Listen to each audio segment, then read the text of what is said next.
आप सभी लोगों को मेरा नमस्कार। जय श्री महाकाल, जय मां काली। मैं आप सभी लोगों को और एक नए वीडियो में स्वागत करता हूं। आज मैं आप सभी लोगों को कौलाचार परंपरा के एक ऐसे गोपनीय साधना के विधा के बारे में बताने जा रहा हूं, जहां पे साधक मात्र 8 दिनों के अंदर 8 प्रकार की यक्षिणियों की सिद्धि प्राप्त कर लेता है और इस सिद्धि की मदद से वो अत्यधिक तेजस्वी और बलवान साधक बन जाता है। ये अत्यधिक गोपनीय विधा है जो केवल परंपरागत कौलाचार के शिष्यों को गुरुमुख से प्राप्त होती है। हमारे गुरु ने इस विषय में हमको बताया था, तो इस विद्या के ज्ञान आज मैं आप सभी लोगों की इस वीडियो में देने वाला हूं। तो चलिए शुरू करते हैं आज के वीडियो को। ये साधना को चक्रेश्वरी यक्षिणी साधना या फिर चक्रेश्वरी यक्षिणी विद्या के नाम से जाना जाता है। ये जो साधना है, ये साधना मात्र 8 दिन की होती है और 8 दिन की साधना के दरमियान साधक को 8 प्रकार की यक्षिणियों की सिद्धि प्रत्यक्ष रूप में हासिल होती है। ये साधना मूल तरीके से कौलाचार के साधक संपन्न करते आ रहे हैं। ये साधना आज की नहीं, लगभग हजारों वर्षों की है, जो गुरुमुख से अपने शिष्यों की ओर और उसी शिष्यों से अपने शिष्यों की ओर देते आ रहे हैं। तो ये एक कहा गया तो एक पारंपरिक साधना है जो साधकों के द्वारा संपन्न किए जाते हैं। तो ये साधना का फायदा क्या होता है? ये साधना में साधक को 8 प्रकार की यक्षिणियों की सिद्धि प्राप्त होती है। जो मूल 8 यक्षिणी हैं, उन 8 यक्षिणियों की सिद्धि एक साथ होती है बोल के कहा जाता है चक्रेश्वरी यक्षिणी साधना में। ये साधना में जो मूल है वो इसका यंत्र है और इसका साधना का फंडामेंटल है। इसके बिना ये साधना संभव नहीं होती है। सही तरीके से अगर मैं बताऊं तो इस साधना में जो 8 यक्षिणी सिद्ध होते हैं, उनमें से एक यक्षिणी आपकी पत्नी के रूप में रहती है और उस बाकी जो 7 बचे वो आपकी पत्नी के, अर्थात वो जो यक्षिणी आपकी पत्नी बनेंगी, उस यक्षिणी के सेविका या फिर सहायिका का शक्ति के रूप में वो बाकी 7 यक्षिणी आपके साथ रहती हैं। तो इसी प्रकार से ये अष्ट यक्षिणी या फिर चक्रेश्वरी यक्षिणी साधना की जाती है। विशेष रूप से ये साधना अत्यधिक उच्च लेवल का या फिर उच्च कोटि का साधक ही कौल परंपरा में सिद्ध करता है। ये साधना गोपनीय है और विशेष रूप से आषाढ़ मास के गुप्त नवरात्रि में या फिर श्रावण महीने में ये साधना को सिद्ध करने का नियम कहा गया है। साधना कहा जाता है कि ये साधना को किसी गुफा में या फिर किसी कंदरा में या फिर ऐसे सुनसान गृह में संपन्न किया जाए जहाँ पर जनमानस ना हो। ये चीज़ इसके लिए अनिवार्य है। ये साधना का फायदा में 8 यक्षिणी सिद्ध होते हैं और संपूर्ण यक्षिणी शक्तियों की जो क्षमता है साधक को प्राप्त होती है। अर्थात यक्षिणियों के अंदर कई प्रकार की क्षमता होते हैं, जिसमें जादुई, मायावी, धन आकर्षण, धन सिद्धि आदि विशेष गोपनीय विद्याएं होती हैं, जिसके मदद से साधक अत्यधिक तीव्र और प्रभावशाली बन जाता है। ओके, तो ये कौन कौन कर सकता है? ये साधना कौन कर सकता है? तो इस साधना को केवल कौल परंपरा में दीक्षित साधक कर सकता है, लेकिन उसके लिए भी एक क्राइटेरिया है कि साधक कम से कम 2 महाविद्याओं की प्रॉपर तरीके से साधना कर चुका हो, गुरु पादुका की संपूर्ण जागृति प्राप्त हो, ध्यान मार्ग में उच्चतर स्थिति का अभ्यासी हो और योग विशिष्ट की ज्ञान रखने वाला साधक ही इस चक्रेश्वरी यक्षिणी साधना को 8 दिन तक किया कर सकता है। तो ये साधना होती कैसे है? तो जैसे मैंने बोला, आषाढ़ महीना या फिर श्रावण के महीने में ये साधना की जाती है और एक कृष्ण पक्ष विशेष में की जाती है। तो कृष्ण पक्ष के अमावस्या से ये साधना चालू की जाती है।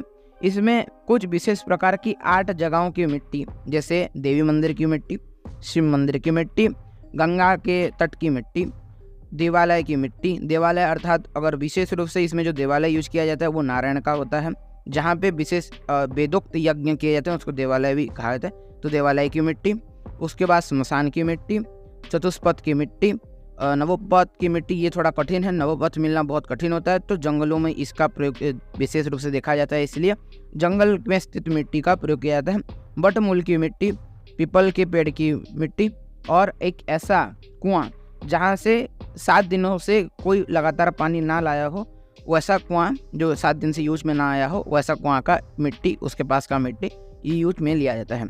उन सारी मिट्टियों को मिला के उसमें शहद, दही, दूध देके उस मिट्टी को एकदम एक क्ले बनाया जाता है। क्ले बनाने के बाद भूमि के ऊपर एक विशेष प्रकार का 8 दल युक्त एक पद्म बनाते हैं। 8 दल युक्त एक पद्म बनाने के बाद ठीक उसके ऊपर एक उल्टा त्रिकोण या फिर अधोमुखी त्रिकोण बनाया जाता है। उस अधोमुखी त्रिकोण के ऊपर भगवती चक्रेश्वरी बैठती हैं इधर जो चक्रेश्वरी के रूप में बैठती हैं उनका नाम चक्रेश्वरी नहीं, उनका नाम है नील पताका। कहा जाता है भगवती जो नील पताका हैं वो सारे यक्ष यक्षिणी शक्तियों की अधिपति या फिर स्वामिनी हैं, इसीलिए चक्रेश्वरी के रूप में अर्थात उस चक्र की हेड के रूप में भगवती नील पताका उस त्रिकोण के बीच में बैठती हैं। बाकी 8 कोनों में जो 8 दल हैं उन 8 दलों में 8 यक्षिणियों के कलश बैठते हैं जो अलग अलग धातु से होते हैं, कोई सोना, कोई रजत, कोई ताम्र, कोई विशेष प्रकार का 2-3 धातुओं को मिला के अलग अलग 8 प्रकार के कलशों का निर्माण किया जाता है।